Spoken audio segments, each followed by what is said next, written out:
One of my friends just sent me a Reddit thread from over on the Apex Legends subreddit by somebody by the name of Nick Hill Sing 7. Now, you guys know in my not previous video, but 2 days ago, I made a video called 6 Things That Apex Needs to Fix, and I just went in on Apex. Like, I was like talking about how there's like a lack of content and how it seems like the devs aren't like working hard or anything like that. And I'm making this video to kind of correct myself and to not only show myself, but to show you guys just like how much is going on behind the scenes that we don't get to see. And it was not my place to fully criticize them like that. Now, obviously, you can still have your opinions. Like, I'm personally still of the opinion that I wish that we had more content, but reading this, it really puts into perspective just how hard they're working and how much of a toll this is taking on them. So while I wish that there was more content, I will not like project that out because I was clearly in the wrong for saying that they aren't working their hardest. But let's just take a look at it. So the title of the post is "Just came across this on Glassdoor,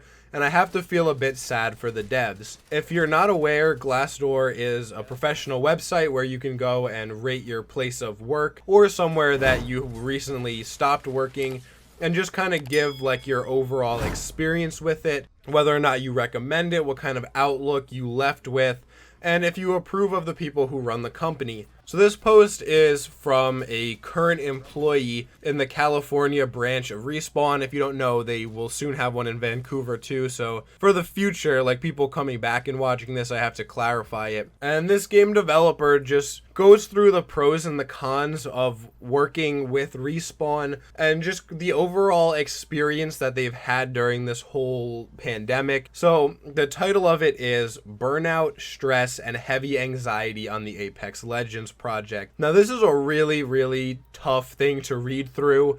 I'm going to go through and we're going to like go through each point individually, but it is definitely tough to read. But we're just going to dive right into it. First off, they give Respawn 1 star.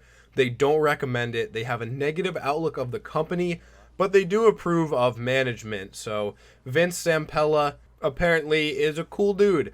They like him a lot. So it says, "I've been working at Respawn Entertainment full time." They don't list how long, but it apparently has been long enough for them because they're really coming down to the wire here.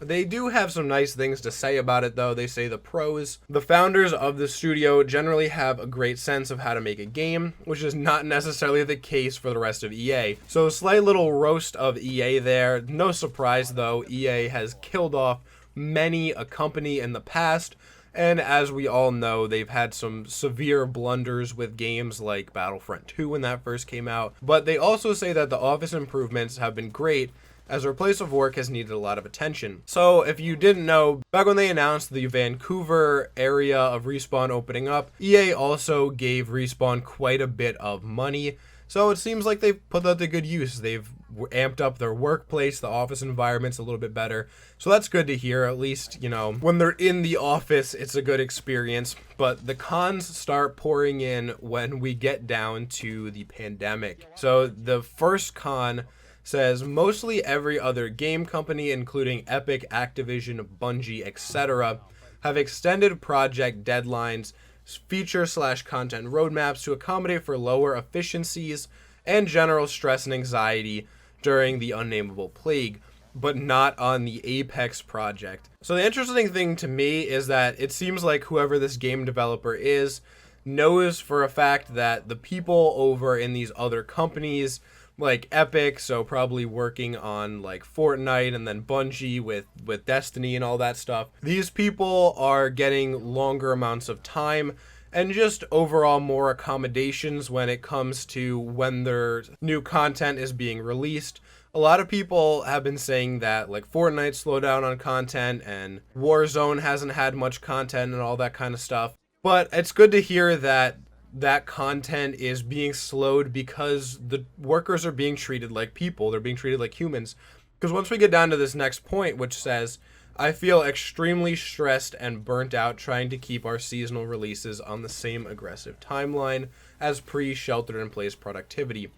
I currently work 12 to 13 hours a day.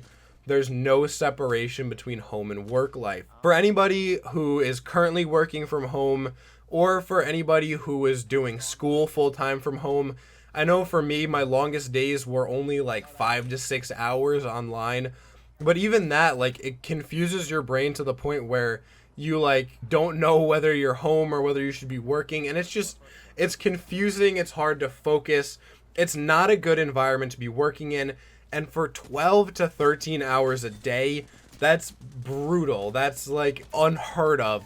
And honestly, like, that's definitely not just this game developer. The thing that I found interesting is that 9 people agreed with this review. Obviously, that's anonymous, so I don't know if it was just people who were looking to work there, or if it was actually coworkers who were like, yeah, no, it's true, that's crazy, like, someone's actually speaking out about this. We're going to take a look at some other reviews in a second, because a lot of the other ones have been much more positive, but I just want to give voice to this person and the game developer team, because all the other ones are not developers. The other ones are current employees who are producers or senior game designers, people who don't have as much of a like direct contact connection with actually like developing aspects of the video game. But moving on to the next point, it says we have no idea how to live service project, which means poor planning decisions and no sizing of work means we actually have very little idea of how much we can accomplish in a given month. So again, this goes back to like not being able to focus well, or just not being as comfortable with like the technology that you're being given and how to work on it from long distance. These people have no idea how much they can actually accomplish, and because of that, they're having to work these obscene hours. They continue on to say, no attention to employee health was given during this period.